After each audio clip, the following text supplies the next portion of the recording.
So, good evening, everyone. Right now, I see that nobody has joined live, and I would be recording this lecture. Uh, for those of you who couldn't join and would like to watch the video, uh, so fine. This is the live interaction session 2 for the course Gas Dynamics, Fundamentals and Applications. Uh, I am Shrey Sahai Gupta. I am the teaching assistant under the course instructor, Professor Srisha Rao. And let's get started with it. Um, Wait.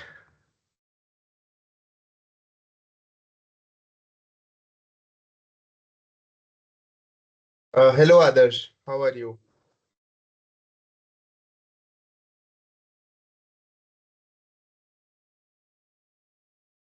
Hello. Adarsh, am I audible?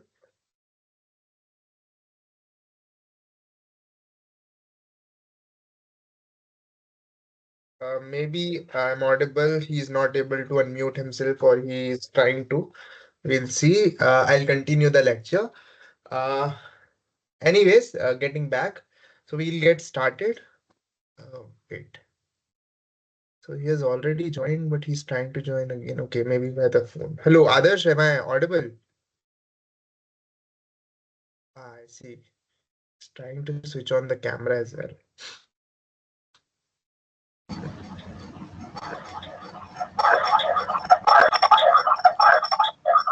So you need to unmute yourself from within. Yes, sir. Audible. Good evening, sir. Good evening, Adarsh.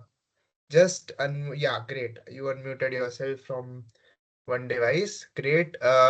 So right now, we don't have anyone else who has joined the interaction session.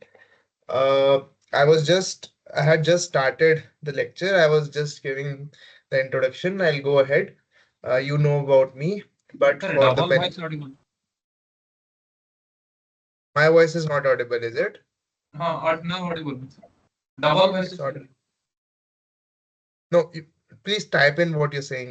There is some uh, jitter there, so I'm not able to figure out what you're saying. Like echo, sir. Echo. That's because you have not unmuted yourself from both the devices. Do that. Now fine, sir. Okay. So let's get started. Let me just go back to the presentation. Uh, yeah. So for the benefit of people who did not join the last time, but would like to watch their live interaction sessions online, the recordings. I am Shrey Sahai Gupta. I am the TA of this course. I am a PhD student, doctoral student at ISC Bangalore. My native place is in Agra, Uttar Pradesh, and I did my bachelor's from IIT Ropar in 2020. I briefly worked in HPCL for around a year, and then I joined my uh, doctoral program. There's a small correction that I need to do on this slide. Let me just go ahead and do that. I'm no more in my third year. I'm in my fourth year now. Anyways, also for people who would like to reach out to me, here are my contact details. You can visit my website and my LinkedIn profile if you would like. Wait, something is wrong. Yeah, so let me, yeah. So I'm in my fourth year. I did a correction on the slide. Contact details are there, website, LinkedIn. So this is something mandatory I need to do. That's all. That's all. It's all with the what do you call administrative stuff. Let's go ahead and look into the um, presentation. Okay, Adarsh, you're able to see my presentation, right? Yes, sir. Great, Yes, yes. great, great. Let me just set up my this thing. Just give me a second. Okay. Hmm. Fine. So let's go. So because you are only there and I perceive that you are also very interactive, which is a very good thing for a PA. Uh, let's do a small recap of what we did last time and then we'll pick it up from there, right? Some echo. Before that, Adarsh, would you like to ask me anything? Do you have any questions or stuff? Uh, Regarding which No, I just wanted to check if you have any questions. We could address those questions now, or yes, we sir. could.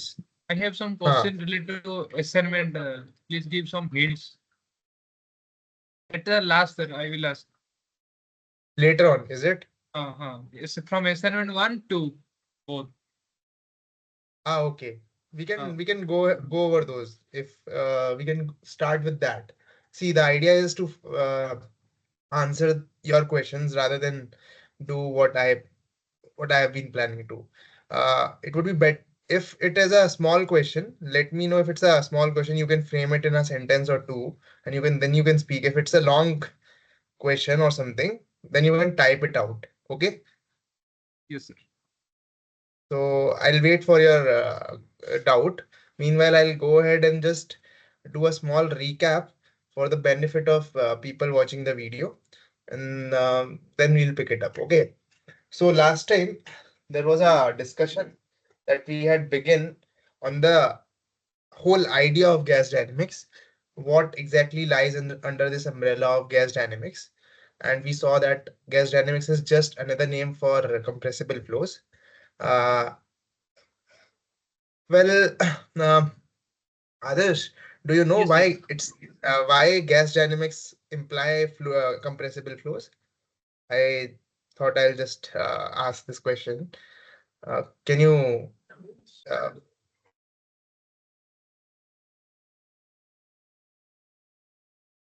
Sir, in well, ga- mhm. gas dynamics, the density is changing more than 5% by applying pressure. That's why you will deal with Yeah, the. yeah.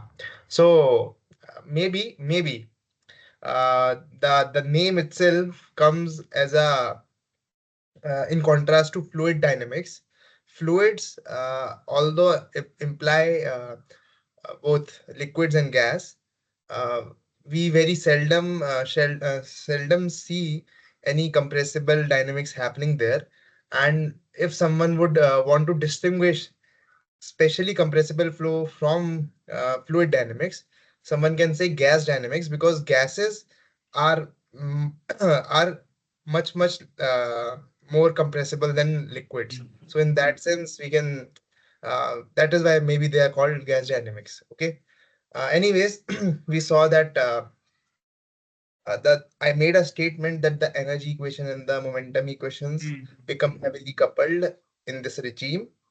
And as Adarsh correctly pointed out, that changes in density due to pressure become important. And he used the number of 5%. So, to be precise, Adarsh, actually 5% is not a strict margin. As we will see today, this Mach number less than zero point 0.3 actually comes from the margin of 10%. Or to be more precise, it comes exactly from 9%. So this 5% or 10% is an engineering approximation that happens. Uh, Engineers have decided that a 10% error is permissible in any application, or if you're doing some thing, a 10% error is still acceptable, where 5% will be better, 1% would be even better, but it's a number that can keep floating. That is what I'm trying to point out here. And then as soon as we go into gas dynamics, we will encounter high speed flows around objects, either through them or over them.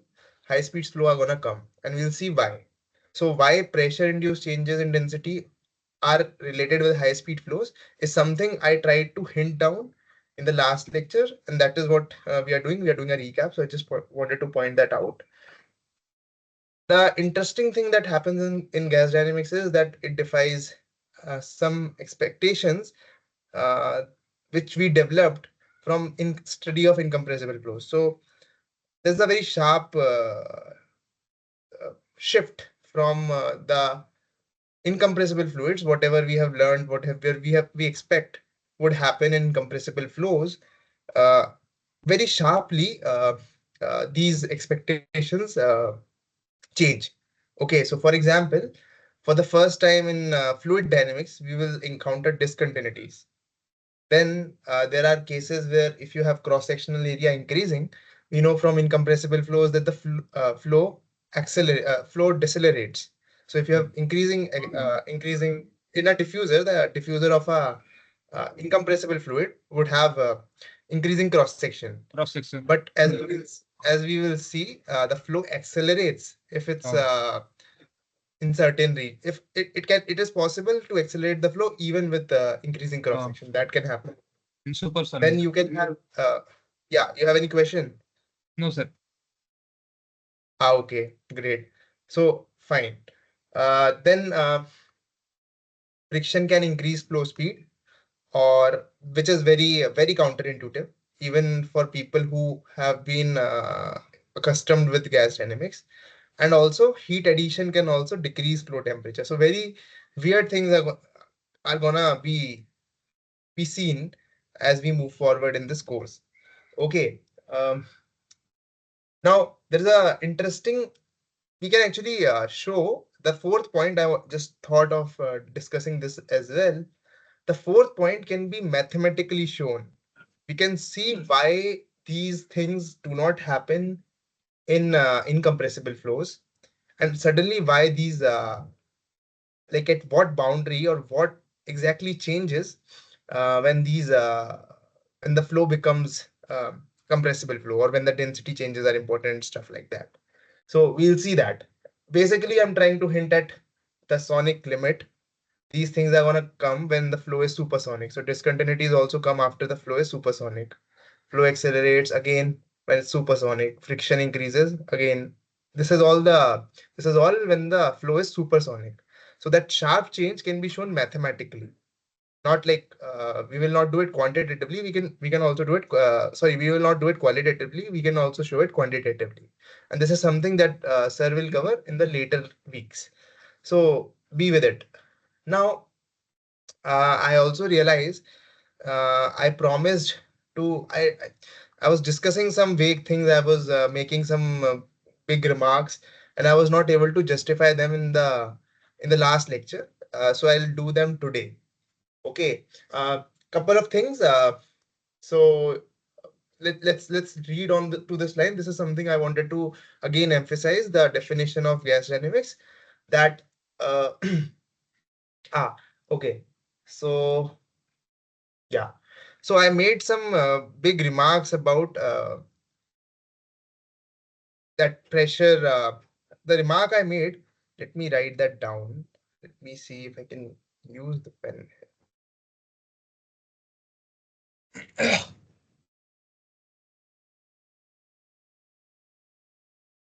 So the remark I made was that rho is a function of h comma p. Generally, density is a function of both enthalpy and pressure, or temperature and pressure. Let's come back to this. Precisely last class I used h, but right now I'm saying t. Uh, wait. Everything is okay. Yeah, it's so now the claim was that in incompressible flows, we can show that this general dependence will go away into simply saying that rho is a function of t. This is the statement I was making, and we'll see that today. Okay, so the next slide is basically that it talks about this. So a dimensionless form of the continuity equation should indicate when flow-induced pressure differences induce significant departure from incompressible flows. However, the simplest possible scaling fails to provide any insight because the continuity equation itself does not contain pressure. So basically, last time I mentioned that momentum equation and conservation of mass equation, mass and momentum, are coupled generally throughout fluid dynamics.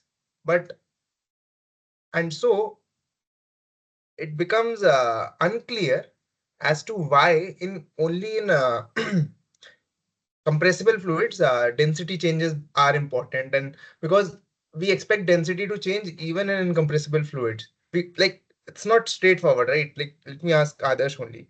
Adarsh, is it straightforward? Can you show mathematically, uh, is can you show how density changes are important in compressible flow versus incompressible flow? Is it possible to mathematically pinpoint the equations or stuff where you can show that, see, density changes become important when there are high speed flows? That is what we are trying to say. Why at high speed flows density changes are important? Can we show that? Sir, by Mach number, Mach number itself, gamma p by rho.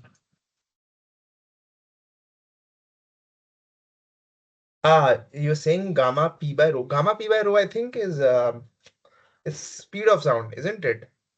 Uh, So Mach let me number see. So equal that, to velocity of body divided by speed of sound in air. yeah, right. But my question is, let me put it again properly. Question is, the thing is, there are high speed flows. Understood. Velocities will be high. How does it imply that the density changes will be important? Why is it so? Sir, I don't know. I am beginner to this course. Good, good. The point is, I'm just trying to motivate whatever is there on the slide. I just wanted to tell you that it's not straightforward. So whatever this quoted text says is from a book.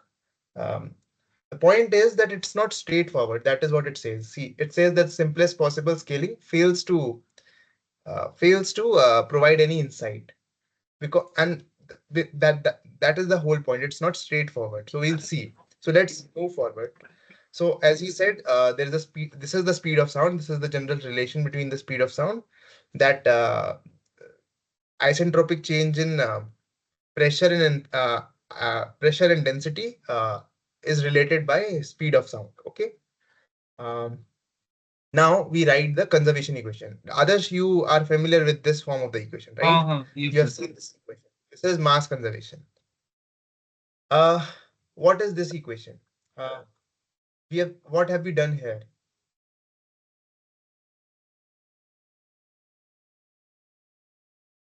So the idea is we are basically trying to see the mathematical expression of this text. It's saying that because we can, the idea is to see that others, I'm again calling you out just because you are like you volunteer to be. It's good. It's a good thing, and it becomes a dialogue, so it's interesting. Anyways, see, density changes are where do density change appear in amongst all the conservation equations? Where do you see density changes happening, or what governs density changes? Sir, voice is not propagated. Echo type. Uh, My voice. You're not able to hear my voice, is it? So the entire lecture you're having difficulty. Little echo type hearing, sir. I not sure. Um, Let me see.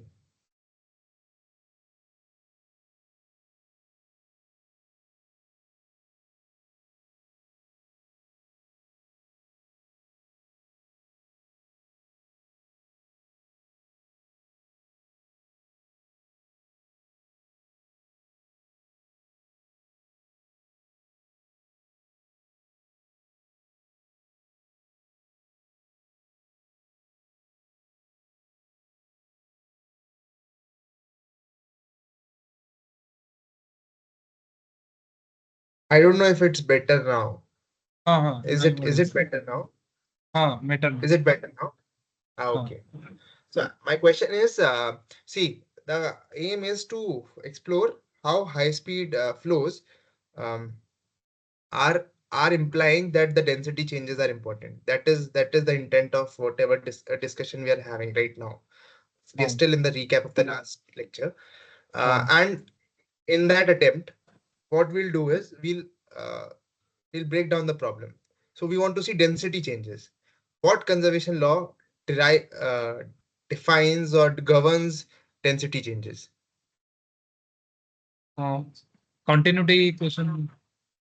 Great. So you're there. Continuity equation governs it. We see that d rho by dt term is present, and that is what it governs. So the idea is that whenever we are going to look at density changes, we are going to have to look at continuity equation. But the problem is in incompressible flows, density changes are pressure induced.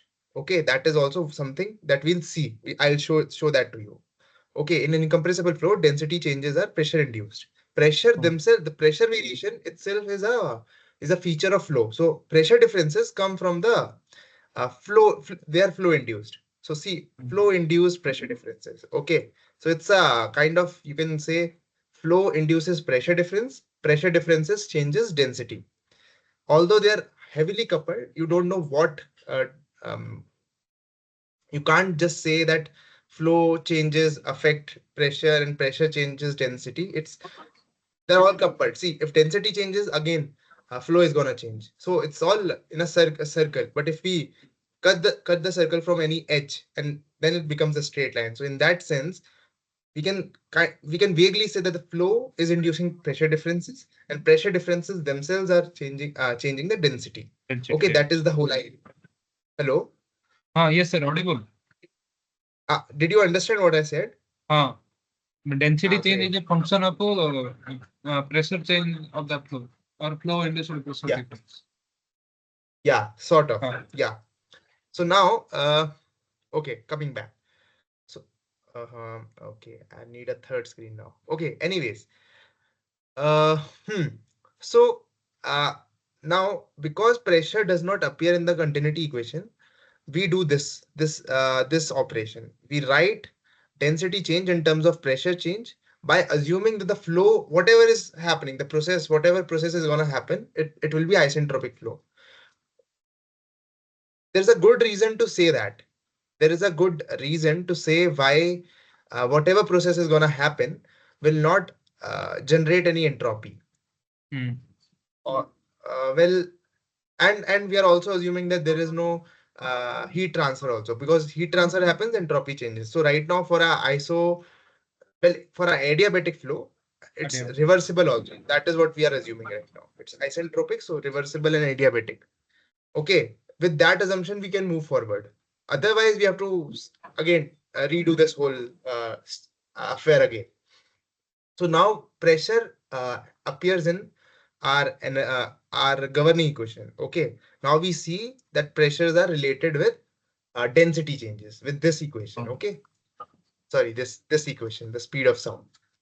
Now we do scaling. Okay, now why do we do scaling? Why are we non-dimensionalizing? Basically, we are non-dimensionalizing. We are taking some reference values and we'll non-dimensionalize this entire governing equation. Why? So that we can see that there is no dependence on the boundary conditions or the dimensionality of the problem. That also you understand, others, and Uh, expect others also to understand, to have this feeling why non-dimensionalization is done. That's clear. These slides and all are available, will be available, so you don't have to just you can just focus on the screen. You don't need to note down. I'll have these slides put up, so you don't need to jot them down. You can look it okay. up. Okay. Okay. Okay, sir. This I'm just saying, do you understand the idea why non-dimensionalization? Someone is here. So non-dimensionalization will remove the dependence on the boundary condition, or this what do you call this scale of the problem. You also get that, right? Non-dimensional, that is the basic principle of non-dimensionalization. So I'll not go into it. So if you non-dimensionalize this thing, see, if you're non-dimensionalizing u, there will be a u infinity or u not. Infinity means free stream velocity, or far from our space, far from our subject. Suppose there is a flow around a body, far away from the body, what are the velocities? What are, suppose there's a plane. What are the velocities 10 kilometers away from a plane? Or something of that sort. We need a reference velocity to non-dimensionalize velocity, right? Similarly, density is also needed, A and all these things. You'll see if you non-dimensionalize everything, you will get this form. I'm not going through the steps. Okay. And these star imply these are non-dimensional quantities. Okay. Sir, star sometimes represent the characteristic. Wait. So star does not mean hello. Yes, sir, audible. Shit. Others, you were asking about the stars. What was your question again? Star something represent characteristic condition. So I'll just note that these are the non-dimensional. So I'll write that down. Or Like wait. M star equal to characteristic Mach number. No. That is not the thing. That is That is not the. different. So let me define what I mean by these star quantities. Okay. Let me write that down. So P star will be P by P infinity. In this particular equation we are talking, okay?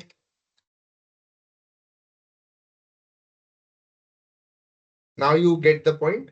What star P values by mean, P infinite. right? Uh, Actually, P by P infinity is, let me write it properly. Half rho. Dynamic pressure. Static pressure to dynamic. Yeah. Uh, there's a catch even there. You know, you can't just simply, there are a lot of cases where the scaling is incorrect. You can't simply go and scale P with the dynamic pressure everywhere. There are some cases where the scaling is incorrect. But right now we'll assume that is not the case here. Okay. Uh, So again, I'll write this as well so that there is no doubt or anything. These are the star quantities. T, uh, let me write T also. So as you were saying, the characteristic, now the characteristic length will come in definition of T star. Okay. So you will have something of this sort, T by, um, what is it? UT by L or L by U? You see? Yeah, I think this is okay. UT infinity by L, right? This is not that, right? uh, Hmm, great. So these are the, and you're able to see the screen, these values properly, right? Okay. So this is the non-dimensionalization that happens. Now let's see. Now you remember in fluid dynamics we say that the flow is incompressible if grad of u is zero, right? Right. That is our aim, right? Hello. yes, sir. Incompressible. That Yeah, in incompressible flows in fluid dynamics we always say that, right? Uh, So now I have actually I've defined P star. So P star is this. Okay, let me correct that. There is someone is trying to join. Okay, how many people are here? Great, great. So let me correct that.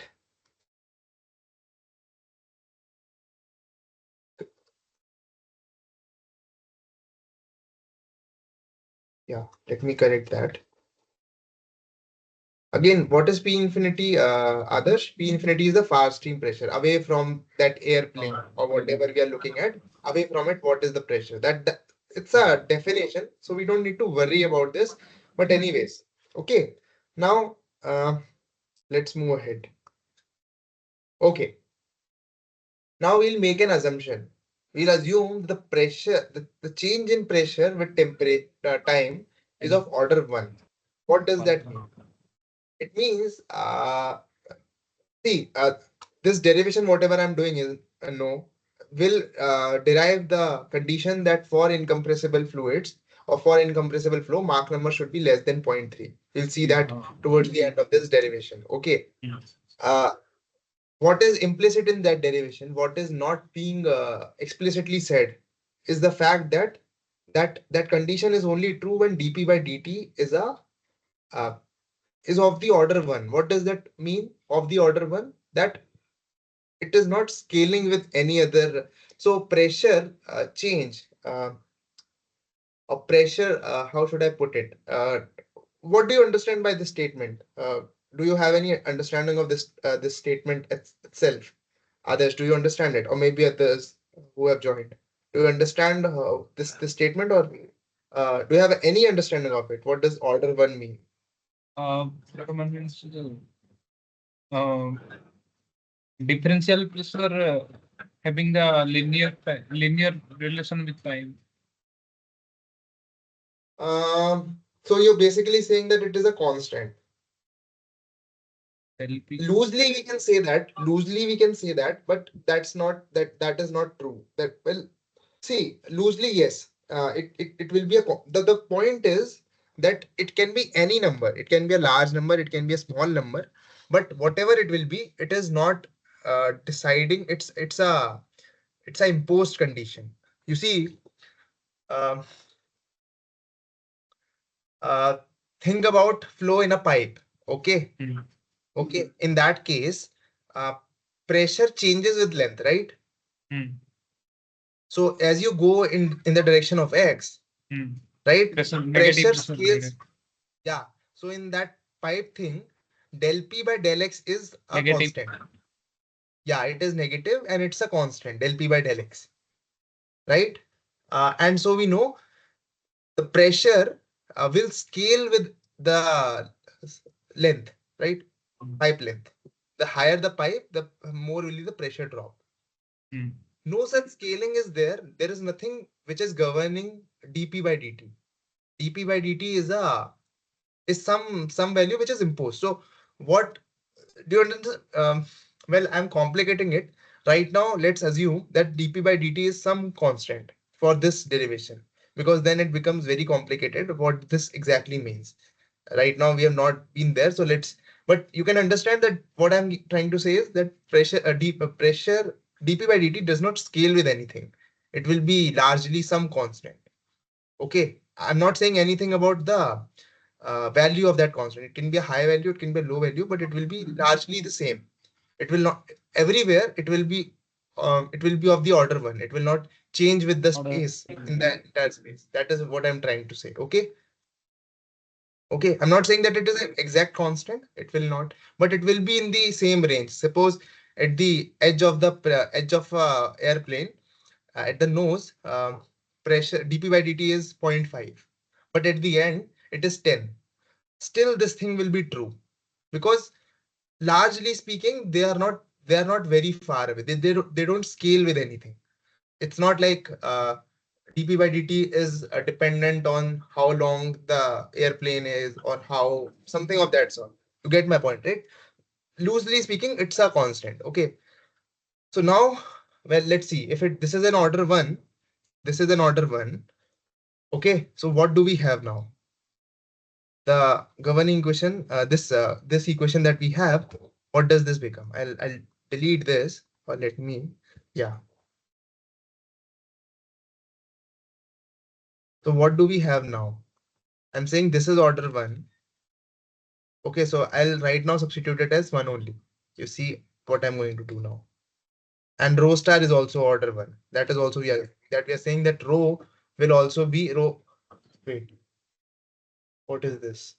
Why you're not able to see it? Big headache. Let me see. Okay. Yeah. So this is what we are going to get. This again that's happening. Need to move animations. Just give me a second, guys. Huh? Sorry. Yes, sir. Right now, I think you can see. Huh? Yes. Okay. So this is what you're going to get. Okay. And now in the limit that this value is close to 1. Oh, sorry, close to 0. What is a number which is close to 0? Let's say 0.1. Okay. This is Mach number. Now you get this is a Mach number. Okay. Characteristic Mach number.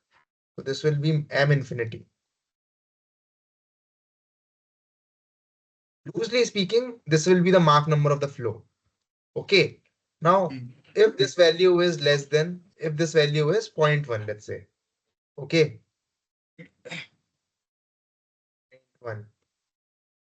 Then Mach number can be, or let's say it's 9%, 0.09. So now you see Mach number can be zero point 0.3, isn't it? You see how 0.3 arrives. Is it clear, Adarsh? Oh. Hello? Oh, yes, sir. And Audible. also you might be worried about this sign. So as I said, this order one will take care of it. So what basically we are saying is that dp by dt, this thing will scale with. Now this scaling is something that I have not. Um, well, I don't have a slide to explain what this scaling means, but you can understand. You can by taking some values, you can understand that this will approximately be equal to this. See, this negative sign gets absorbed into the scaling. Okay, I will show it to you. Hmm. So for I'll tell you what do I mean.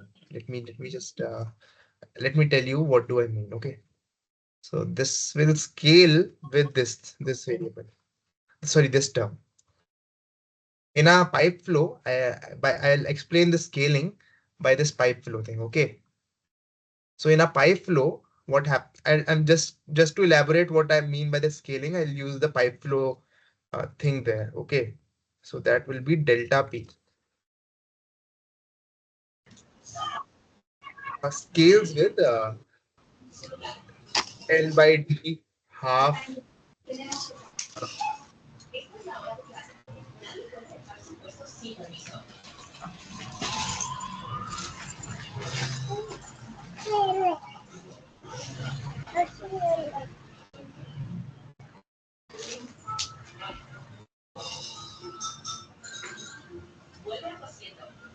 Do you understand this?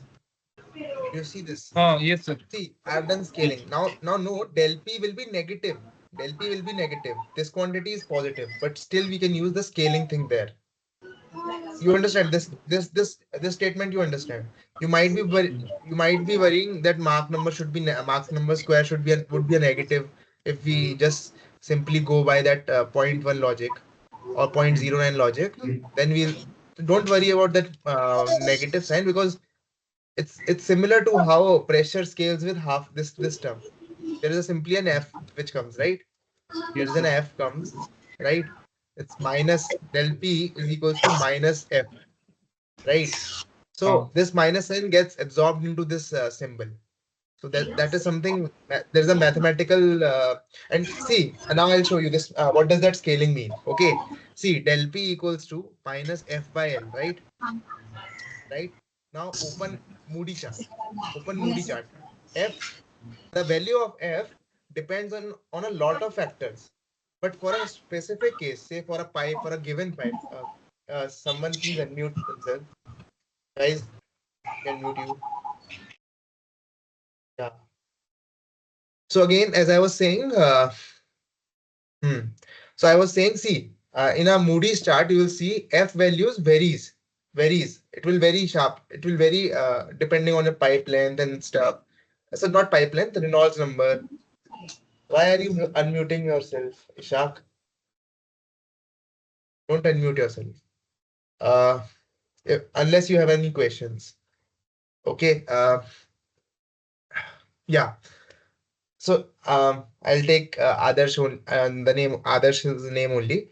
So Adarsh, you see in a Moody's chart, F can um, have a large value, but F we know is it, and the value of this friction factor is 0.001. But still we can say it's of order one because we know in that simple problem, uh, the friction factor is largely some constant. Like that is what we do, right? That is what we do. You understand my point? or no? Yes, sir. See, friction factor delta P scales with L, but friction factor is not scaling with, right? As we said, del P by del X is a constant, and that constant is the friction factor. In that sense, I'm talking about. Okay. Anyways, so now you guys understand this point. Now, if I substitute this a number, let's say if the now others, maybe you can calculate or you can tell me. Suppose rather than saying that it's 9% or 10%, say as you were saying 5% change in density. Now you tell me if it's 5% change in density, what is the required Mach number for that condition?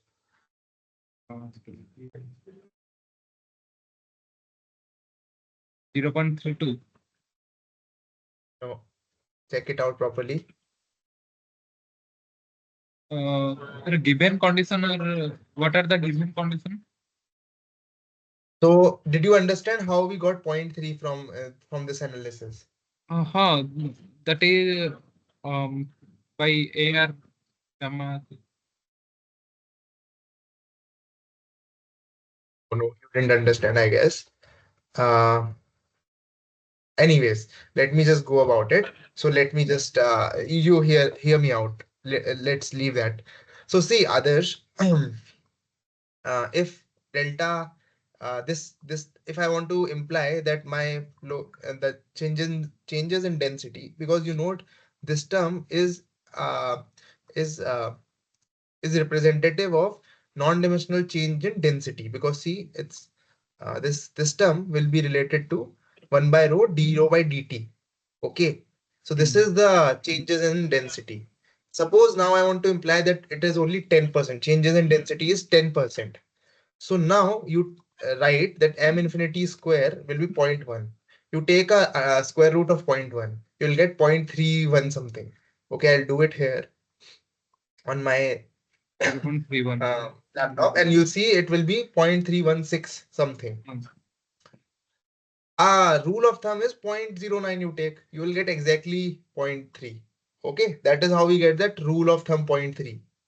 Now I'm asking,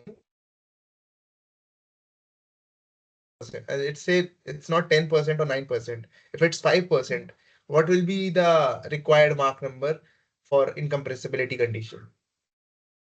Now, is it possible for you to answer now, or should I just go away? 0.22. How much? 0.223.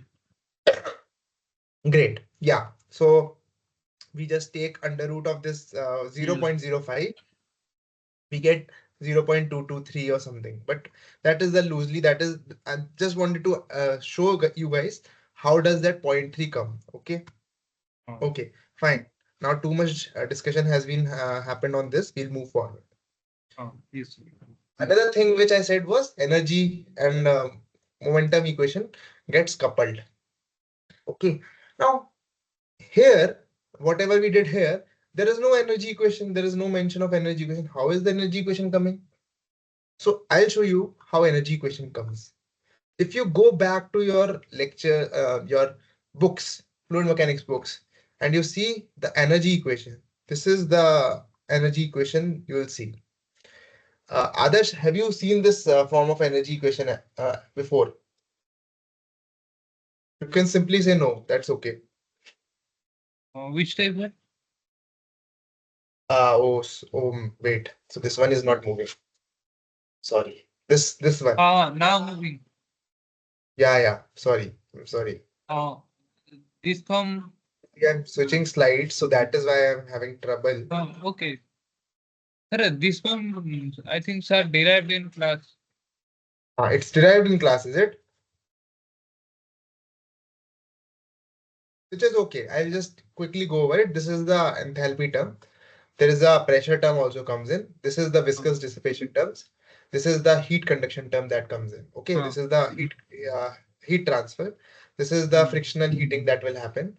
This is the compression work. There's a compression work that happens. You remember when we in thermodynamics also we say enthalpy is inter energy plus some flow Kinetic work. energy This is plus potential yeah energy. yeah. Microscopic, So macroscopic. well yeah, and this is the enthalpy. So this is the conservation equation and conservation of energy equation. The important thing is, see, this dp by dt enters the picture here. What dp by dt we saw on the last slide, we just assumed that it is of order 1. This assumption is not entirely general. It does not cover all.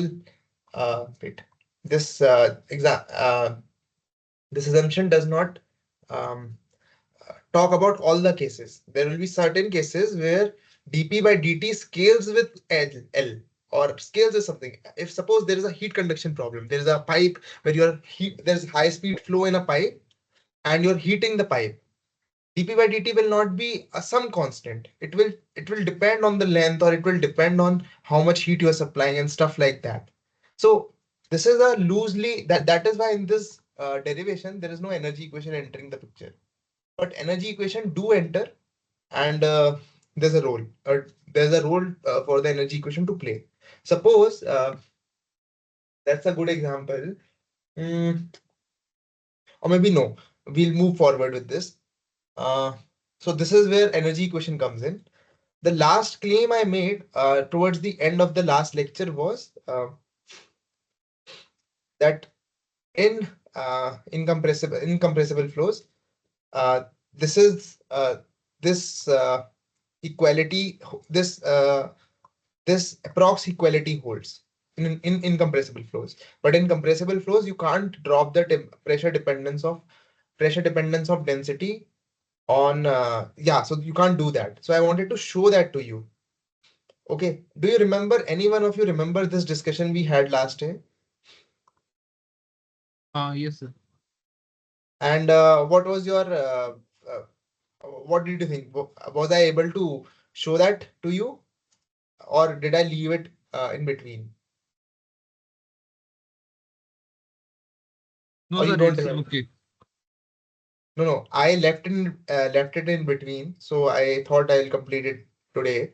So let's do it. See, there are multiple statements that we made that day. See, compressible flows are high speed flows. Compressible flows are flows where density changes are much important, like they're greater than 10% or 9%. And then again, I said that the pressure dependence on density I could be dropped. So we need to see how, like how all these statements are the same statement. Okay. So anyways, this is the derivation that we'll do, and I'll use the quasi 1D equations that I think has been derived in the lectures to show this to you. Okay. So let's do this derivation now. So you guys with me? Should we go ahead? Yes, sir. Okay. Let me just delete the animation so that there is no issue. Okay. So can anyone of you tell me what are the quasi 1D governing equations? Maybe you others, can you tell me? For quasi one-dimensional state. Yeah, one dimensional. Let's remove quasi 1D. Let's say 1D only. There is no quasi right now. Okay, 1D equation of 1D equations. So you need to tell me the three governing equations in that 1D form. Hmm. Yeah. Momentum, energy, And mass. mass, So continuity. I'll write the first one. So this is the first one. The second one is can you tell me the second one, momentum equation? P, right, constant. Okay. And the final one H1 equal is, to H plus U square by 2. Static plus stagnant. is that okay?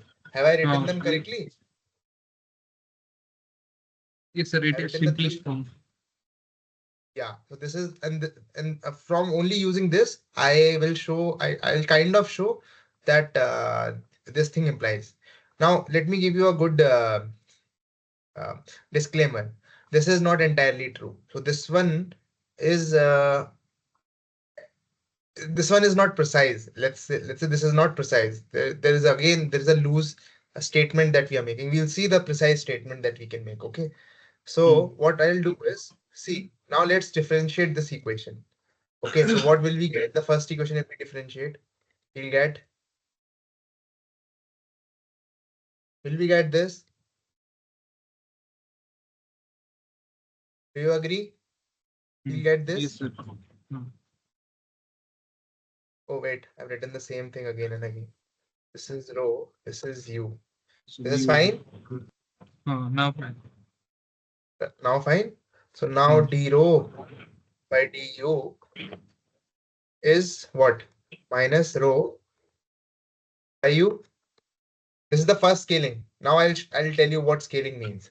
See, Hmm. scaling implies that whatever changes that are gonna happen in a 1D flow, okay. Hmm. Suppose there is some density change. Okay, there's some, suppose across some length scale. Suppose I'm at one place in some flow. Okay, and Adarsh is at some other place. 1 meter. We are 1 meter apart. Adarsh is measuring density and I'm measuring density. He's measuring velocity and I'm measuring velocity. Now we'll check how much density change has happened, how much velocity change has happened. What we'll find out is that this change is gonna be scaling with this value. So would scale with rho u. Now what do I mean by scale? Suppose there is a density change of 10 units. Okay, density change of 10 units, let's say. Others, do I need to go into that scaling stuff or do you understand it? Should I move forward with that proof?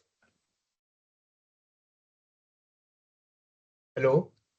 Yes, sir. Should I move forward? Do you Huh. understand scaling Huh. or or should I go about what scaling means and should I give you an example? Let me do it for for the benefit of everyone. Not Okay. everyone would be comfortable with it. Let's say this du, say d rho is say 10 kgs per meter cube is the change that me and others observed. I observed 1000 kgs per meter cube. He observed 1010 kgs per meter cube. And then I observed 5 meter per second and he observed 1 meter per second. Let's say. So there's Hmm. a 4 units of this thing. Okay. Now take the derivative. So we want to roughly calculate. We know that the local derivatives of this locally d rho by du will be different for you and different for me. But largely it will be something of the order of 10 by 4. Do you understand Hmm. that? Hmm. You know what? You know what? If we calculate rho and u, right? I just gave an example of 1005. That cannot be correct. See, 1000, this change can only happen if these quantities are of the same fraction. They can be different. So now let's calculate what is 10 by 4. 10 by 4 is 2.5, right? 1000 by 5 is what? Hmm. 200. That cannot happen. It has to be of something of let's say if it's 10 by 4, this can be 1000 by 500. Let me see. Yeah, it could be 500 or let's say 700. What is 1000 by 500? It's 2. And Two. 10 by 4 is 2.5. 2 and 2.5. 2.5 are the same. We know that can happen. Our measurement can have that much of error. But 2.5 and 200 is not Hmm. possible. You understand that in that way I'm saying. And that is, and why can we say that 10 this cannot happen? This cannot happen. Why can't? Because we know that the governing equations are going to the governing equations are going to be satisfied, and delta rho by delta u. When we integrate this equation over our distances from I start integrating from my location to Adarsh's location. We know that if we integrate this equation in this form, we are going to see what. So let's say. um uh, I'm going deeper into that derivation or stuff. What we are going to see is that this is going to hold, right? This is what scaling means. You Hmm. understand that now, right? Hmm. You understand how why 1000 by 5 is not possible and why 1000 by 500 might be permissible, right? It's Hmm. still not equal. It's still not equal, but it is of roughly the same order. You understand? See, this is not equal. 2 and 2.5 are not equal, but they are on the same order. Whereas 2.5 and 200 are not of the same order. They're different. There are two orders different. Like if we take 10 as our basis, we know it's two order different, which is not possible. So that is what I meant. So anyways, we know in any flow, d rho by du will scale by rho by u. Right now, I'll let me, or this is okay. Okay. Now I'll do the same thing for the second equation. I'll write dp plus uh, rho u equals to constant. And now I will differentiate this. Rho u is constant. I know rho u is a constant, so I can write this. This second equation is fine, Adarsh, Fine. because rho u is a constant. Okay, so now I write dp by dp by du is minus rho u, or scales with rho u. Isn't that fine? Let me see. Yeah, that's okay. This is also fine. Okay, now let's substitute du. I want to see how dp by d rho scales with, because we are essentially interested in that pressure induced density changes. You remember that term has come before, pressure induced density changes. So we'll see this. What will this value be? This value will be dp by du by d rho. Let me just.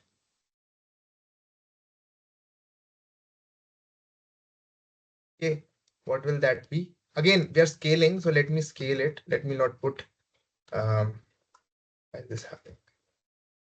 What is this? I'll put the scaling term. Okay, what will this scale with? This will scale with rho u, rho square by u square. Isn't, no, wait. So this will be rho u and u square by rho. U square by rho, right? So u square. Is that okay? Others, Yes, sir. Okay. right? Now you see. Basically, in any flow, right now we are not told anything about the energy. Energy equation and equation of state couples pressure, enthalpy, and velocity. There's another equation in our pocket. We are not saying anything, but you can still see that dp. Sorry, this uh, thing is getting. Let me move to another slide. Wait. Okay, so this is the scaling I wanted to emphasize on. In any flow, dp by d rho scales with u square. Okay, but for an isentropic flow, we know, like, we can say that if there are no losses, or there is no irreversibility, we can go ahead and say dp by d rho also scales with a square, where a is the velocity of speed, right? Right.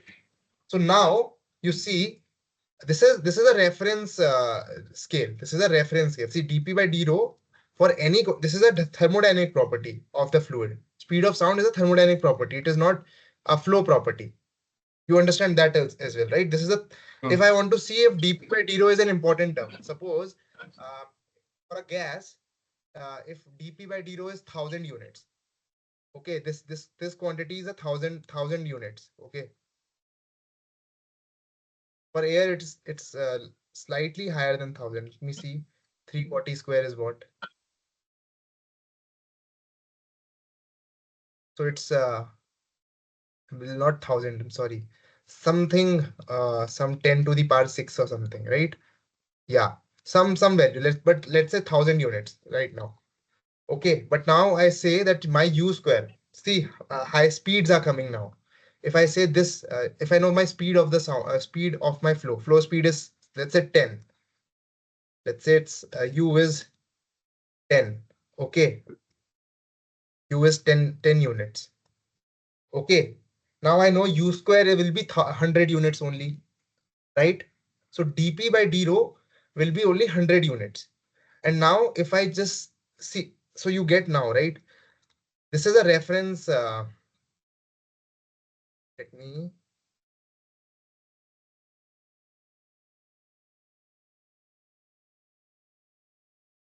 Which time do we have?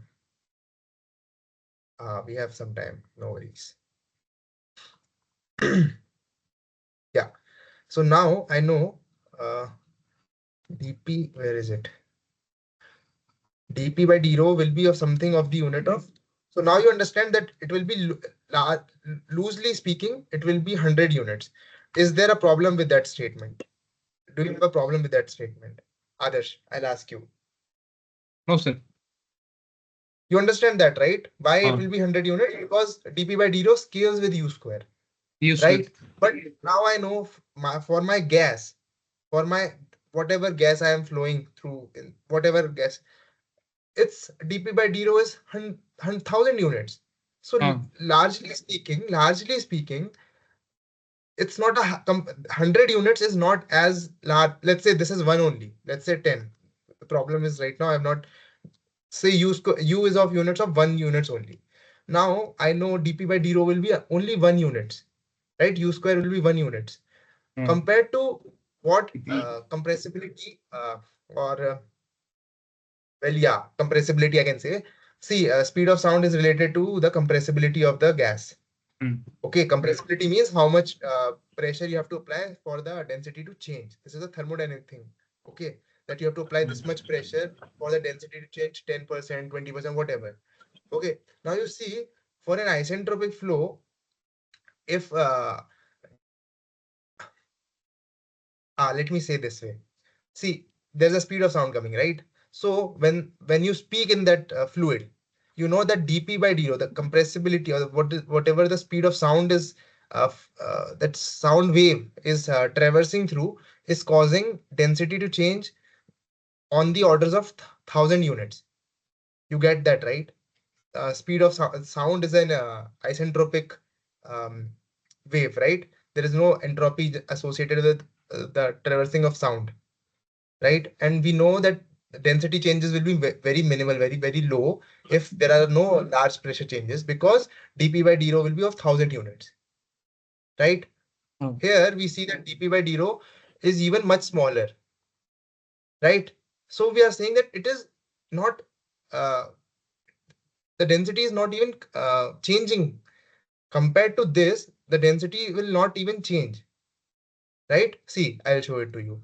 Right now we have written as dp by this thing as dp by d rho, na?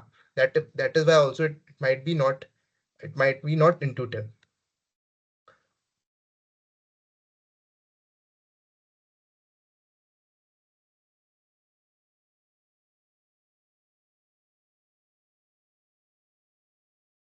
Let me, this will be 1,000 units, right? Right. This will be d rho by dp will be 1 units. Well, now this suggests that no. Let me think.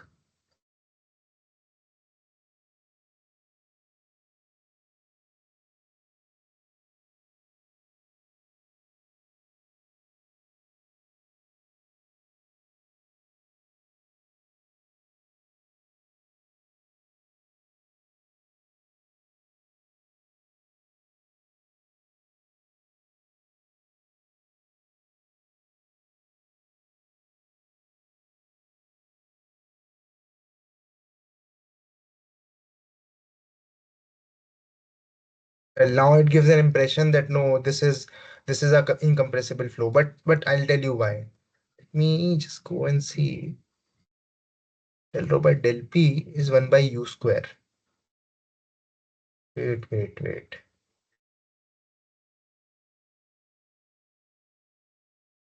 Yeah, that's fine. So now actually there is some confusion that I have caused. But anyways, now if we see, I'll show it to you. If we differentiate these two quantities, okay. Sorry, differentiate. I'm saying differentiate. Divide these two equations. We'll see Mach number going to enter the picture, right? And now we see, we know this is a compressible flow, right? This one, for being compressible, u square should scale with a square. See, this we know is there is compressibility associated with it.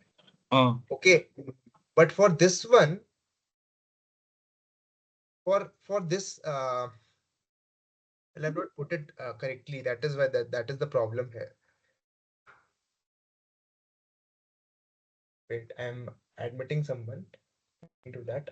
Anyways, I'm saying, see, for these two quantities, you if u square is of is if u square scales with a square, then we know dp by d rho scales with dp by d rho at isentropic efficiency, as an isentropic process. So now we know that now we know that the compressibility effects will be important. So let me show that to you. Let me show that to you. Okay.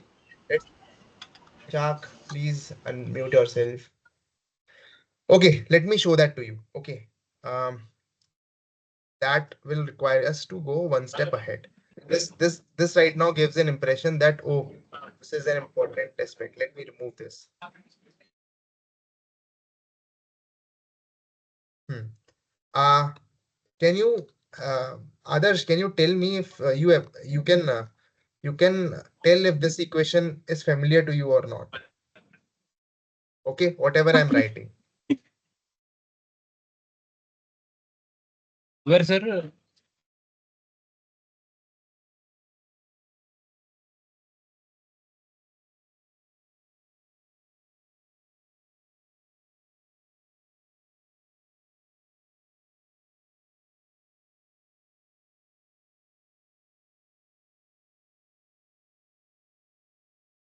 Do you understand this equation? Screen is not moving. dh by Oh t my equal to. God. Oh, you didn't tell me that. You didn't. I have written so much down now. You didn't tell me that. Now, okay, I've not been tracking this thing. Now it's Uh, okay. Now is it fine? You can now, see what am I talking? Oh, for so long you were not able to see anything, is it? 1 units and 100 but units. hearing, sir. It's visible now. Okay, let's move Uh, it. Can you appreciate that this equation? Do you understand? Density is a function of the pressure and entropy. Entropy. Only then we are writing this. Okay. Uh, Okay. Now you see, I'll go one step ahead and just divide by dp. Okay. it's going to be dp. Okay. So Uh, what do I get? What will I get? I'll get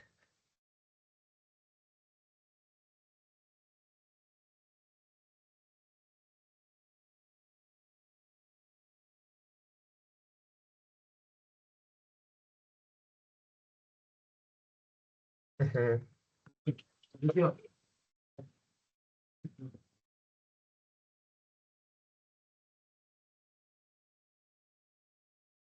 simple stuff. Now uh, see, let me substitute. Now let me remove this and let me put it as scaling. Okay. uh, This is u square. Or let me just not do this. Let- Another slide. Let's move to the next slide. Let's do the derivation. Continue this derivation here. Okay. Let's go ahead.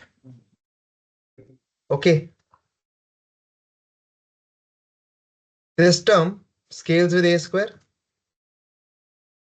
uh, This term scales with a square. So something we are having of something of this sort. U square scales with a square plus some term. Okay. And some term. Let's say some term is there. Okay.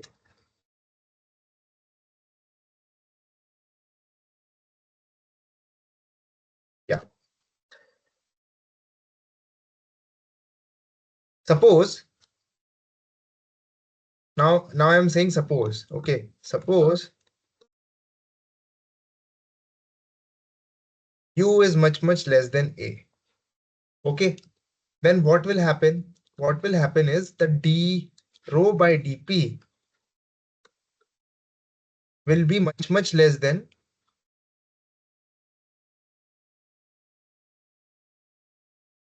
Isn't that true?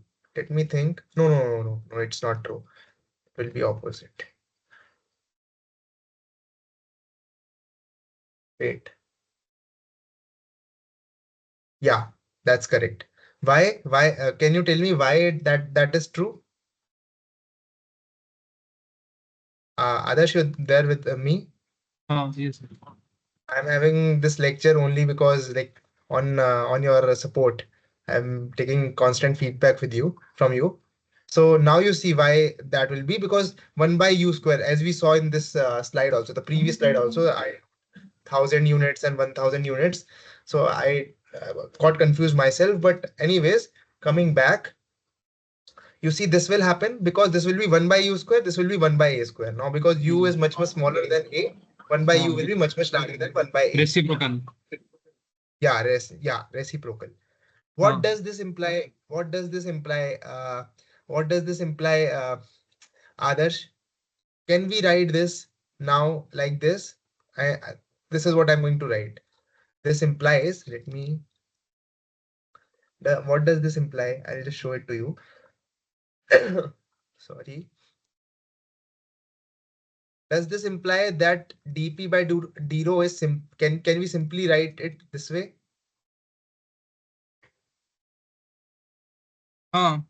Yeah. Because Multiplied essentially, divided by ds. hello, what did you Yes, sir. say? Right? Yeah, yes and Uh, yes. In the last example also, in this example also, when I had said 1,000 units and 1 units, uh, this dp by d rho will become point. Wait, let me. Yeah, dp by d rho will be 1,000 units, which implies that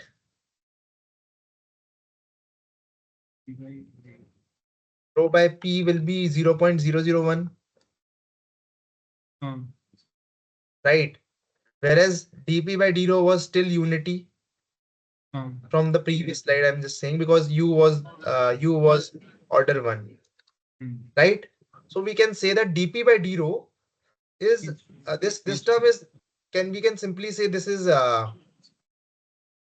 0. We will say this is 0, right? Mm. This 0. Now are you seeing what am I like, what are we, where are we going? Where are we heading?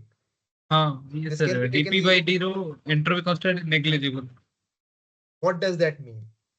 Does it not mean that density is no more depending on pressure and Yes, it is sir. only depending? Does it Only not that depend. mean? Yeah, it is only depending on entropy, Uh, at right? constant So entropy, it is not dependent on pressure. yeah, at constant, but yeah, great. Let me point that out. Yeah, in an isentropic flow, it will not depend on entropy. Pressure. Sorry, it will not depend on pressure. For an isentropic flow, density is not going to depend on pressure, Pressure. right? You remember me mentioning this term. I'll paste it here. Uh, Where is it? Incompressible flow. Yeah. If I would have been precise, I could have written this down. Would that have been okay?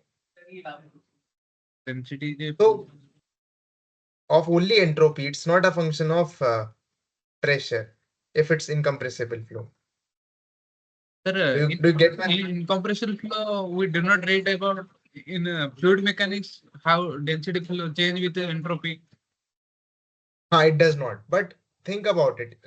Just because you never read about it or did not solve any problem, does it not does it mean that water does not have any entropy?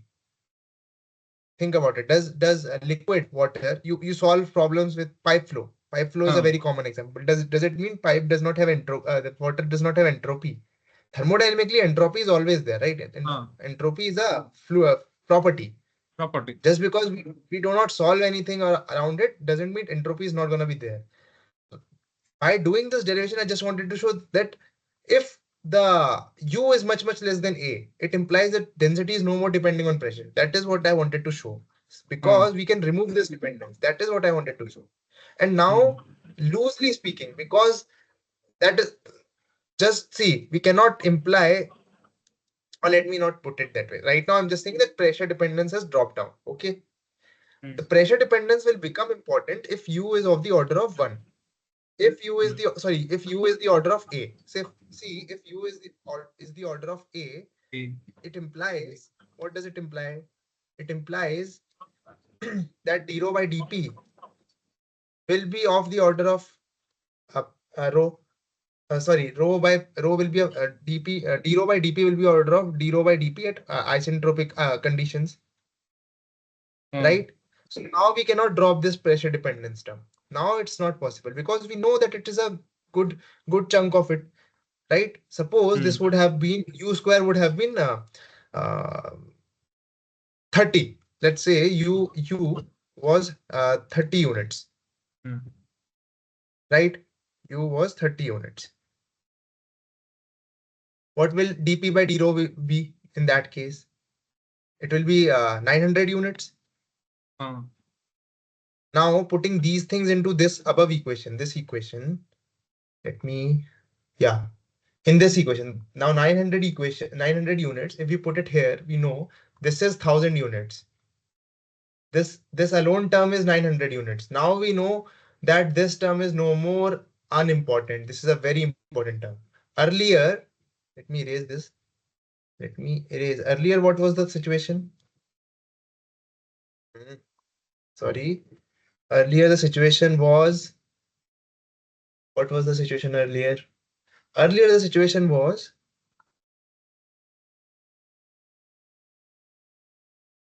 this was 1 unit and this was 0.001.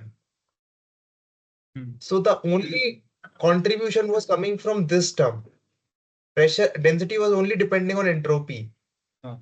It was not depending on pressure. That is why in high speed flows, uh, the density is only a function of pressure. That is why we say density changes, pressure induced density changes, because pressure is dictating the density changes in a high speed flow. This is a high speed flow. There's another asymptotic case where, which is again very interesting, but I've not gone into it ever, so I don't know. But that is called hypersonic flow. When this term will, the other term, the entropy will become not important, and the only important term will be this d rho by dp.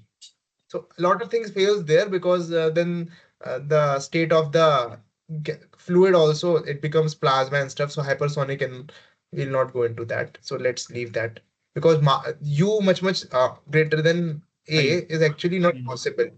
Even in hypersonic flows, Mach number is only 6. U is still order of 8. U is not much larger. U is not 10,000 times larger than speed of sound. So that never happens. Mach number of 10,000 we have never heard. So generally speaking, this is nothing. But that can be this situation can be, at least in principle, theoretically we can look at it. Theoretically for just some pleasure, but there's no point. Anyways, so this is the derivation that I had left incomplete last time, and I wanted to complete it today. It required some discussion, so that's why I did it. Okay. Yes, sir. Now, is it does it did it make sense, Adarsh? Did it help, or did it develop some intuition? Clear, sir. Okay. Now, how much time do we have? We have 40 minutes. So yeah. So now this is whatever I had planned. Now I have some questions to follow. Right. This is from the last lecture. So we'll start our discussion from let's start a new discussion. Okay. And we'll see whatever we will be able to complete, we'll complete. Otherwise, we'll continue with the next lecture. Okay. Um, and so the thing which we are going to look at today is, because you guys also you guys also discussed in the video lectures integral equations. We are going to today look at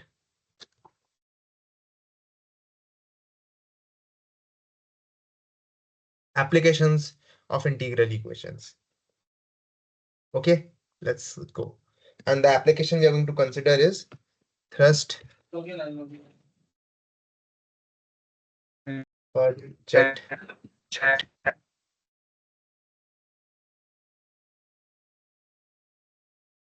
Have any one of you ever looked at this as a problem, as a maybe numerical or something?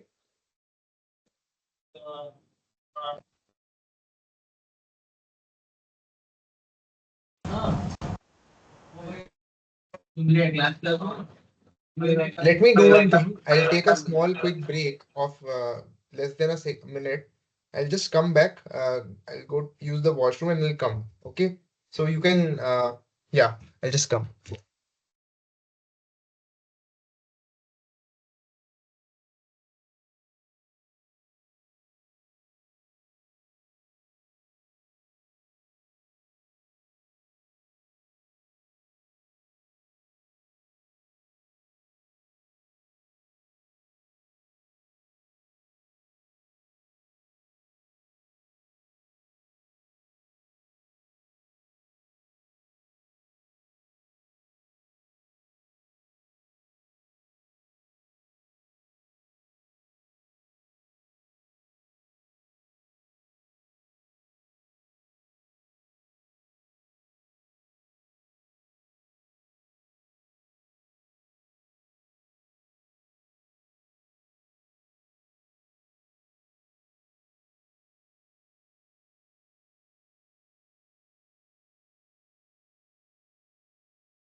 So guys, I'm back. Am I audible? Let me check if I'm.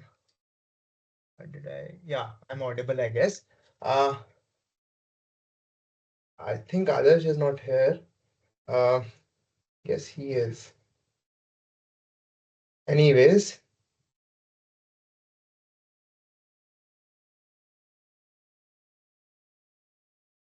hmm. So if he's back, I can take his questions he had in the starting. I could just start with this section. What should I do? Let him come back. See then. Okay.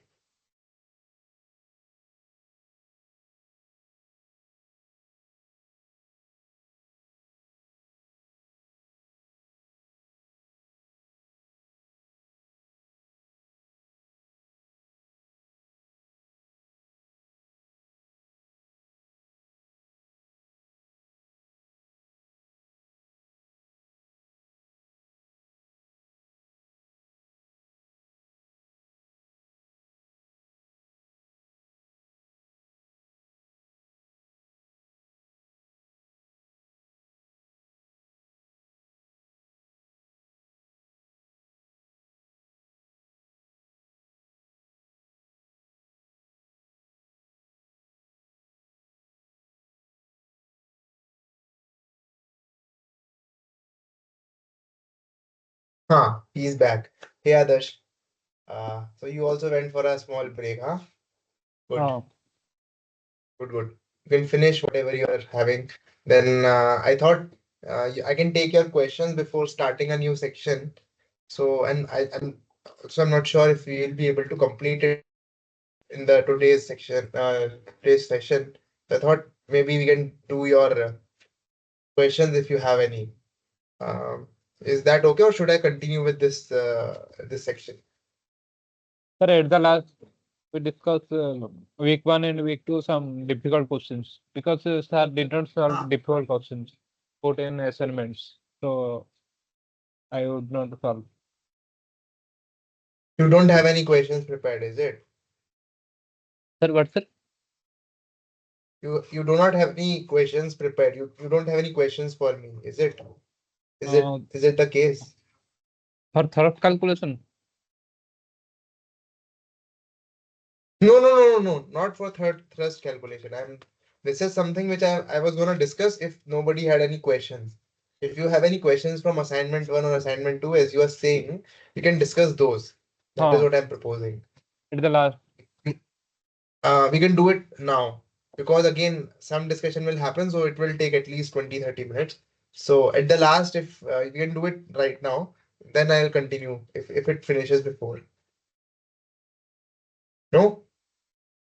Sir, Hmm. Sir, Yeah, question is I type. you'll have to type. You can take a screenshot and put it in the chat. Don't have to That type it. uh, Let's just take a screenshot maybe. You've not solved the questions, is it? I don't know if I'm supposed to discuss assignment questions. Maybe I am. Let's see the questions.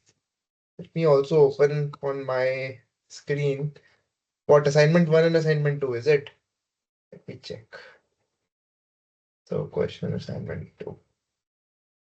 I'll probably have to log in. Let's see. Yeah. sir, failed to send.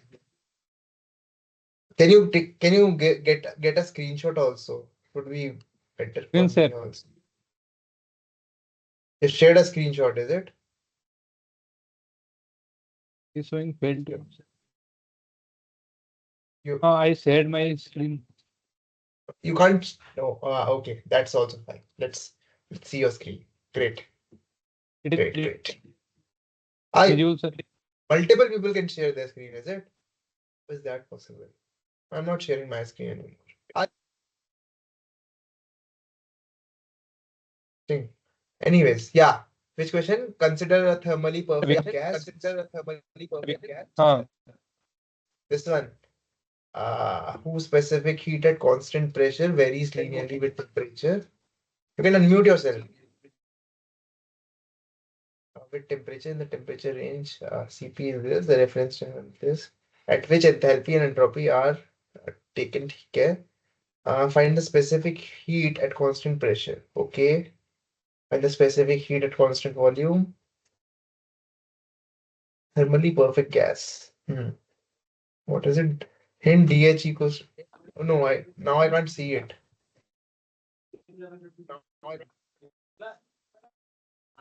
I can't see it now.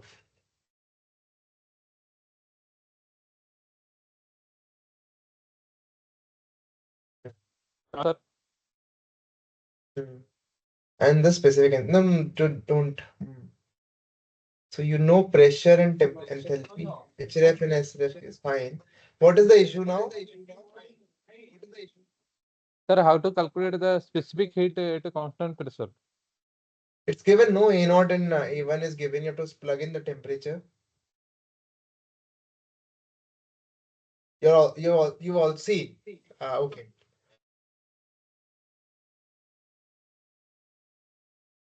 No, now I can't see your screen.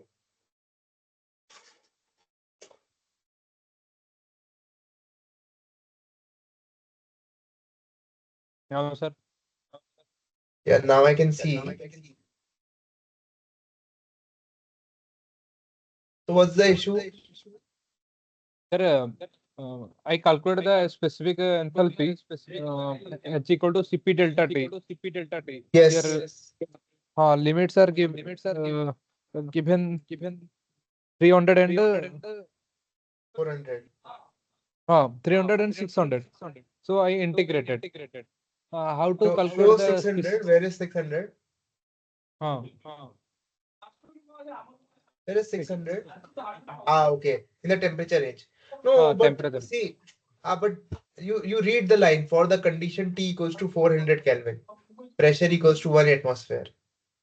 You have to see for what value you have to calculate Cp, Cv, and specific enthalpy. Acha. Do Without you get now? temperature 400 and pressure equal to 1 atmospheric. Yeah, it's written there, Uh, right? Specific heat at constant pressure, how to calculate that after enthalpy? Or Okay. So first you will. So now read the question. Isn't it given? Cp. The formula is given, right? A naught is given. A1 is given. You need to substitute temperature there. You will get Cp, isn't it? acha, Let's see. which temperature? 400. Well, I think it's a very simple question, and you can just simply read it multiple times. You'll figure it out, Yes, sir. And second right? also CB. Then Hmm. CP equal Oh, CP by CB equal to now, gamma. do you know gamma? Is gamma given to you? Gamma and given. CP is equal to Gamma, CP by gamma. gamma is given, is it? Gamma given. Where is it gamma? What is the value of gamma? R given. R is given. So can you calculate Gamma not CV? Have given. you seen the lectures? Have you seen the lectures? I think this is a straightforward problem only. We can discuss it. Obviously, we will discuss it. But have you seen the lectures? Yes, sir. I saw the lecture. You've seen the lecture. Okay. So yeah. So what do we know about CP and CV for of a thermally perfect gas? CP, thermally perfect gas. Thermally,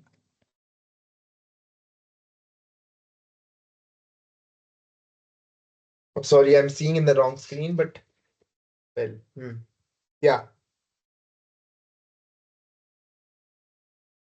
I have two screens, so this is my first screen.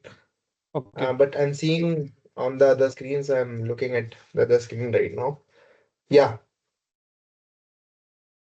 So let me give you a simple hint. CP minus CV is R for a CP. perfect gas. Okay. Hmm. So just minus R from CP, you'll get CV. Okay. Uh, Yeah. What else?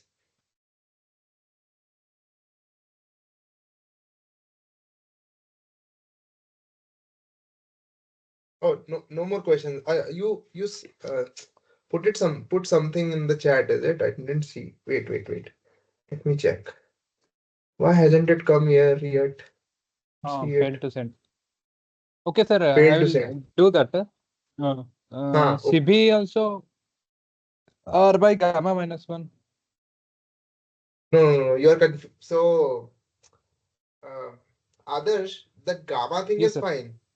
Whatever you have studied is fine. That CP minus CP equals to gamma R by gamma minus 1. CV is R by gamma minus 1. But you from that those things only you can calculate that CP minus CV is R, isn't it? Once you have Yes. CP, once you have CP, you can subtract R from it to get CV, isn't it? Did you get my point? No, you didn't get it. Let's Uh, sir, so let me now I'll share my screen. We'll discuss your problem and then you'll share your screen again. Okay. Let me share my screen. uh, Share Windows. Yeah. So what do we have?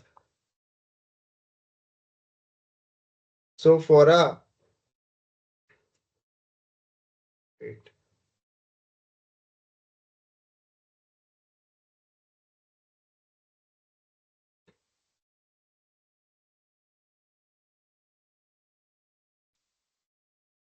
Hmm. So for this is the identity you can use to solve your problem. You can go through the lectures again to see how does it come. We can discuss this thing again if you want me to derive it or stuff, but it is straightforward. uh, Let's see. For a thermally, see H equals to U plus PV. Okay. CP is what? CP is what? CP is d dt. Okay. Is that no, this is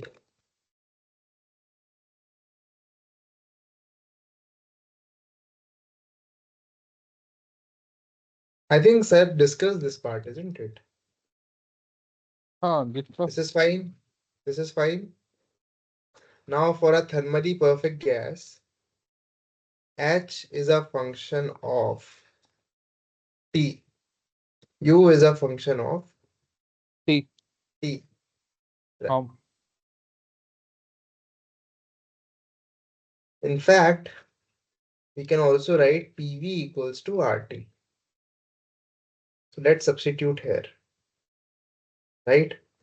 uh, Now, if you substitute this term into CP, you will see because now pressure and specific volume don't come into the play, you'll see that CP equals to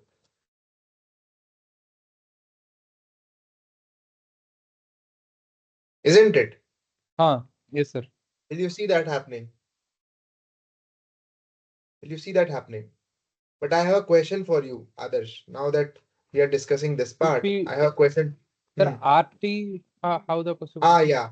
Correct. Ah, Uh, this one is fine for you, huh? it You is fine. understand this derivation. Now I'll Math ask is a helpful. question. Now I'll ask you a question. Uh, I am differentiating this whole equation. This equation I differentiated to get the the the, the equation you told me that you understand, uh, isn't it? yes, sir. This one. This one you understand. We'll I'll ask you to derive it. How do we get, sorry, how do we get this from this equation? So the obvious statement is differentiate this. Okay. Divided by time. Yeah. Sorry, divided by temperature. Temperature. Yeah. Uh, by So change. let's do. So what will we get on this side? What will we get? Uh, We get this, isn't it? And this will yes, sir. be plus R. Is this CV? That is my question. Is this CV? No, sir. At constant pressure, there na constant volume. Then how now tell me the next step. How is it CV? How why are we writing it as CV now? Change in a internal energy at the constant sorry, constant volume. Hmm?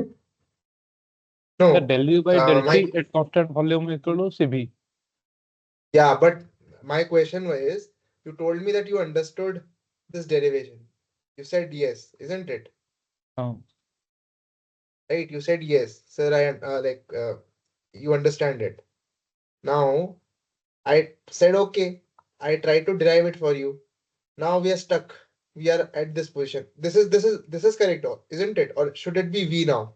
Tell me, B. is this but how, okay, fine.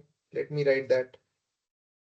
You are driving the derivation, okay? I am just writing it for on your behalf. So you have to explain why V and rho. Okay, I'll ask the questions. Okay. So you're saying that it should be V. How do you derive this? How does this come? Tell me. How is it coming? How, let's drive this.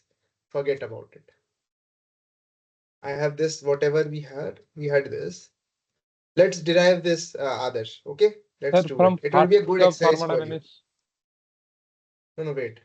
So let's derive this together. Okay, it will be Uh, a good exercise for you. We had this. Do which equation should I use to start deriving this? We want to derive this, the one marked in blue. Which of these equations should we use to start the derivation? You tell me. the first equation. This one, I'll mark it yellow. Yellow. Uh, Yellow. yes, sir. Now tell me the next step. How do we derive it?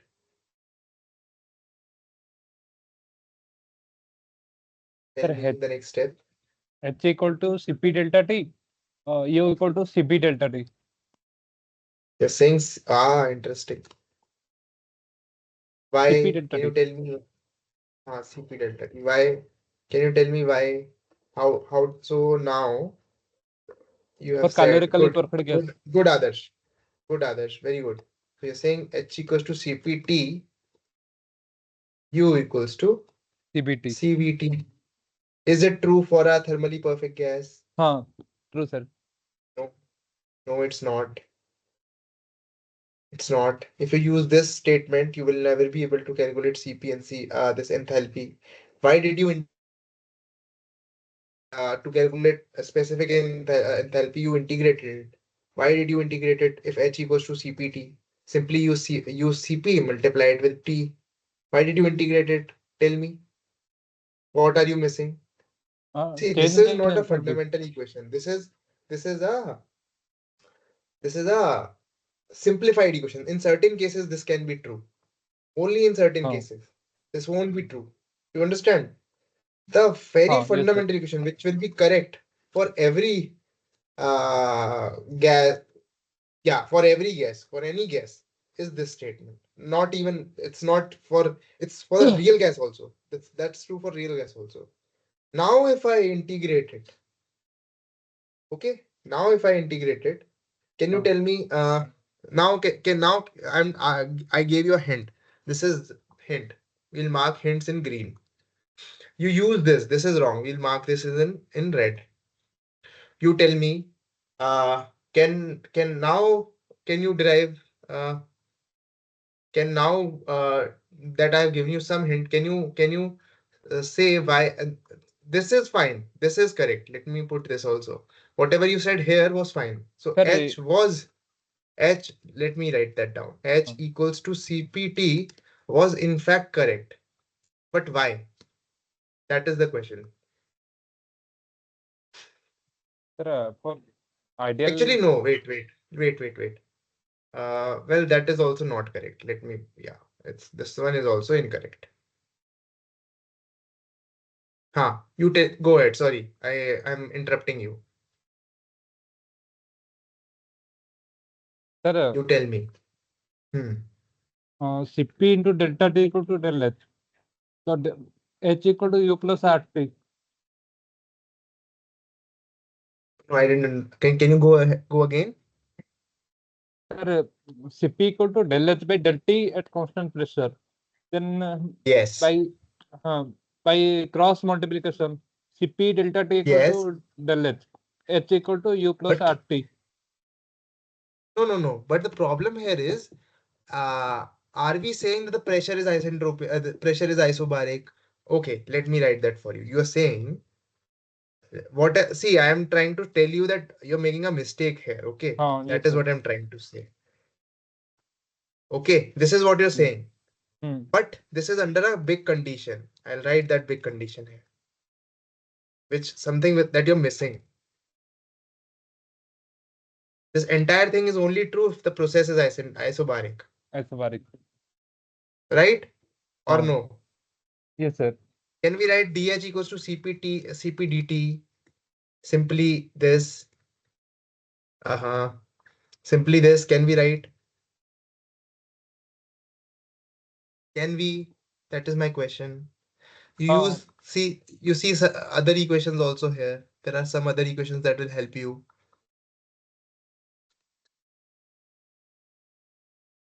See, H does not depend on P, right? Let hmm. me write that to you.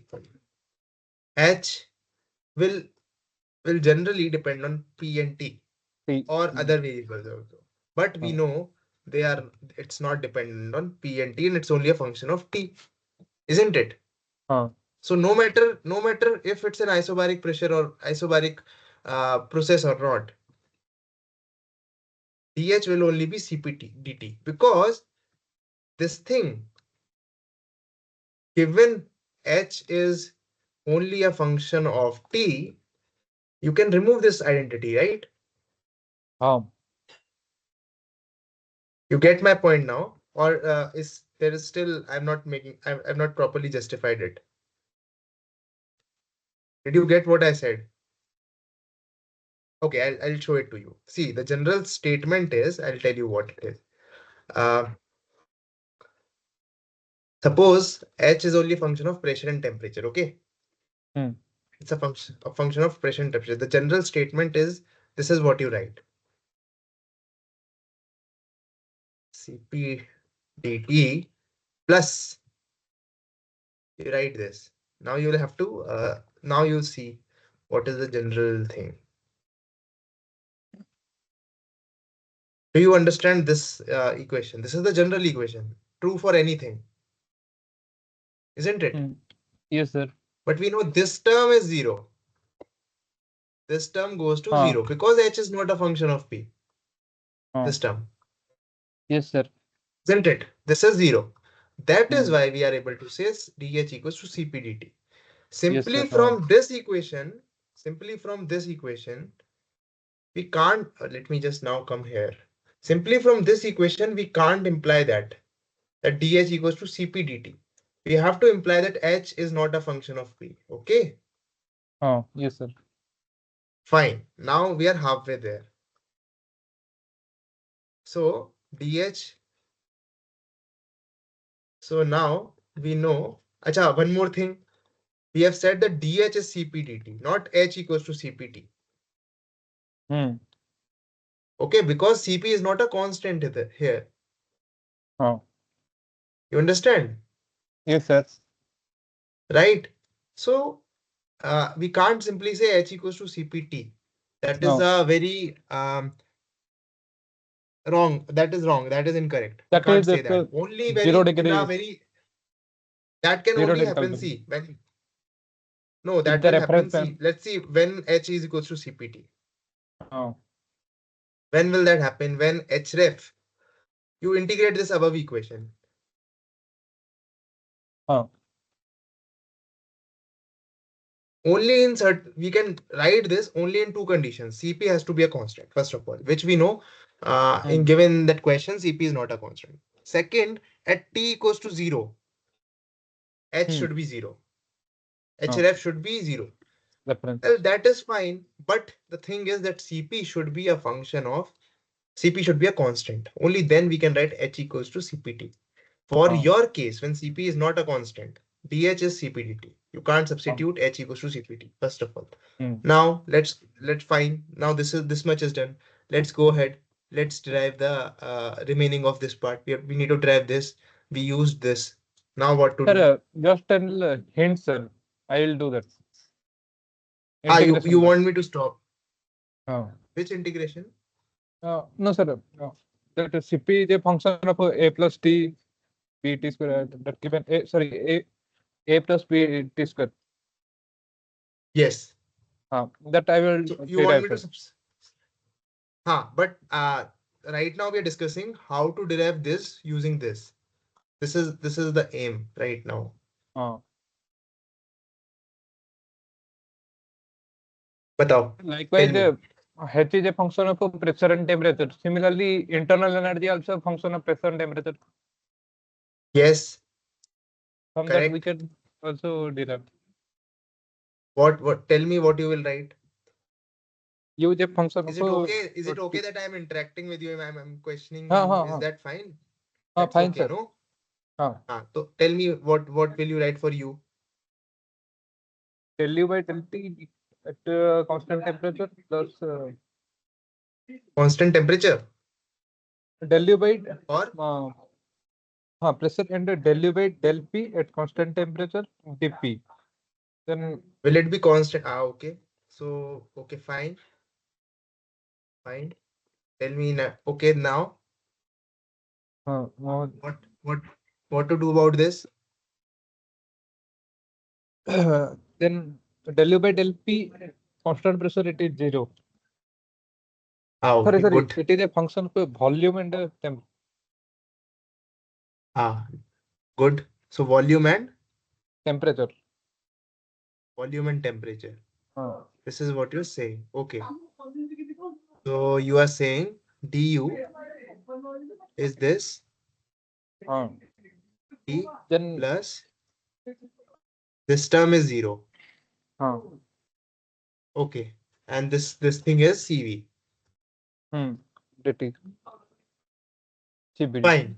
Now tell me what to do.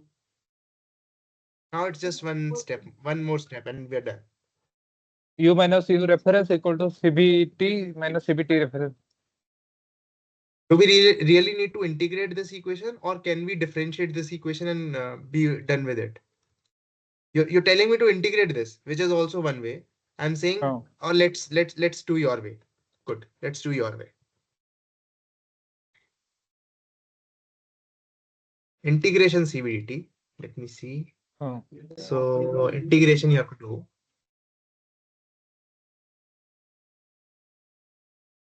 Fine. Now tell uh. me what to do. I'll put units also here. Or let's leave the units right now. Okay. Tell me now. CP minus CB Now equal to what? R. So CP minus R. No, that we have to derive. We can't use it now. You have to come to that expression. We can't just derive Yes, it. sir. Can't use it. We have to derive it first. That is the aim. We are deriving this. Mhm.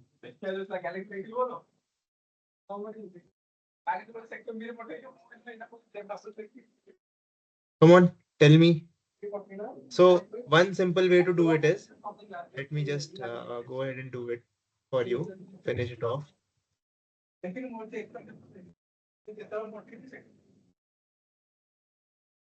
Huh. So let's just finish this off. See, Mm. maybe you can make some progress by integrating it, maybe, but it's straightforward by differentiating this equation. Okay, you Oh. differentiate this. Okay, so what you will have is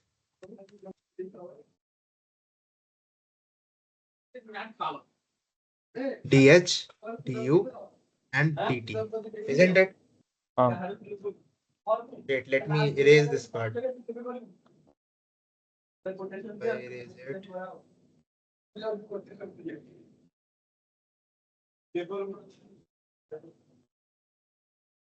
Yeah. So now going back, what is it? Yeah. So now we can differentiate, we can divide by dt to get what? To get what? Cp and Cv. Isn't it? That's how we derive it. Um. So we have to do it more precisely. We can't simply, well, the thing is at bachelor's, the way you guys are being taught in bachelor's, everyone is taught H equals to Different type. CPT Ah. and Yes, sir. U equals to CVT. I understand that. Ah. See, being a PhD student and taking some interaction sessions with you guys, obviously I know I've been talking pretty much a lot of things which go on top of your heads. I know that. Like when scaling and stuff, I'm mentioning very But that specific things details. are real things, sir. Yeah, the whole point of this live interaction session is to tell you guys that you guys are solving some simple cases because you Ah. have just started solving things. You're just in your third year or fourth year. You have just Mm. started. So you guys are not expected to know all the details, but you Mm. should be cognizant. You should know that we are solving simple problems. H is not CPT always. That is the whole intent of this interaction session. I do not expect you to write all the equations I'm writing. Like for example, in on the slide here, I don't expect you to recall or remember these big equations or these scaling laws that I am driving. These are not important for you guys at this stage. The whole point is to just cover some big picture stuff. That there is also something that is happening more complex. There is some complexity associated with these things. Mm. So that is the whole intent. So these big equations, I don't expect any one of you to know these equations. These equations are not taught at bachelor's level. Okay, Ah. so but anyways, see the derivation that we did, right? These things. Even I got confused at one point of time. So I don't expect you to follow. But the thing is that we should know that high speed flows are related to compressible effects by some mathematics. We can show that. The only big takeaway for you guys is that something is back of the hand. If we want to derive it, there is a way. It is a little complicated if we want to see it, but there is a way. Because a very genuine question for me when I started was why high speed flows are related with pressure induced. Like high speed flows is one thing, and why will it affect pressure induced density changes? What is pressure induced density changes? So just to give you that feel, did this whole derivation. Okay, so the intent was not to be very technical. The intent was to take a big takeaway. The intent was that see that the change in densities are affected by pressure and one more this thermodynamic quantity. Right now here it Mm. was entropy. Entropy. So when we see when because dp by d rho this term d rho by dp is dependent, it scales with the flows. The reason why compressibility plays a role is that this thing will depend on u. velocity of your this thing. It will depend on your flow velocity. Depending on how fast the flow is, this value is going to be dictated. Now, in comparison to that, is this contribution important or not? Dictates if your flow is compressible or not. That was the intent there. Okay. So this is what I wanted to emphasize, not this big derivation that we are doing. You need to follow, because you will see Sir has also taken a very simplistic approach. He's not deriving very big equations and stuff. So this is what the intent was. Next time I'll continue. We'll do this integral thing. Okay. We'll Sir, look at this. in class, Hmm. sir, in class, sir solved a little easier question, but in assignment it is difficult. Little difficult. Uh, yeah. So see, again, there are two reasons for it. The first is that you guys need to. So I'll tell you, others. The thing is, you will be able to solve these problems. First of all, a level has to be set for these NPTEL courses, so they will be little tough.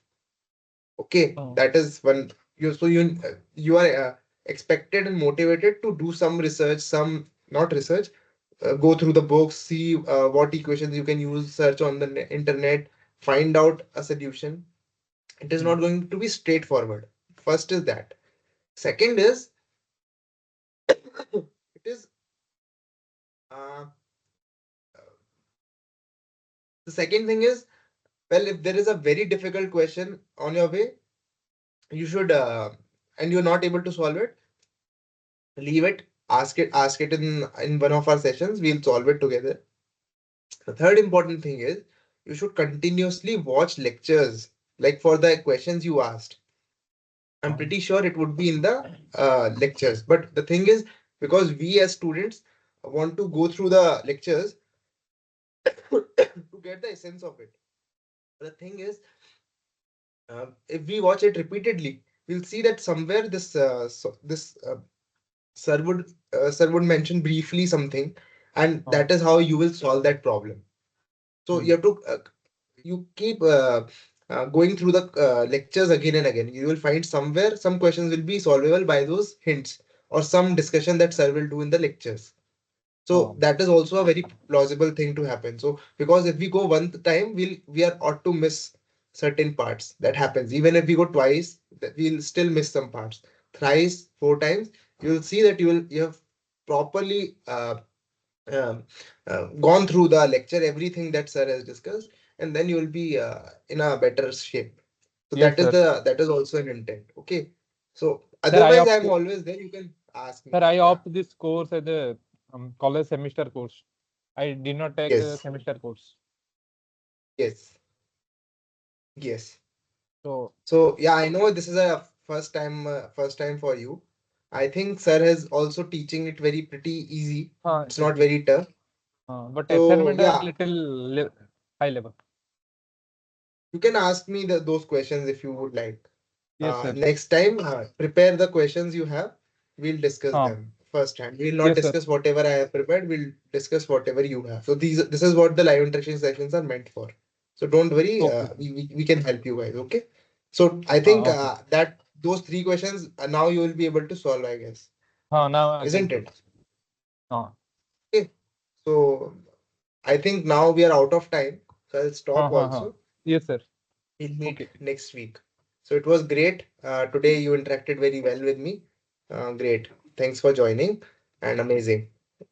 Thank you, sir. Thank you. Bye. Good night, sir. Good night. Good night. Bye.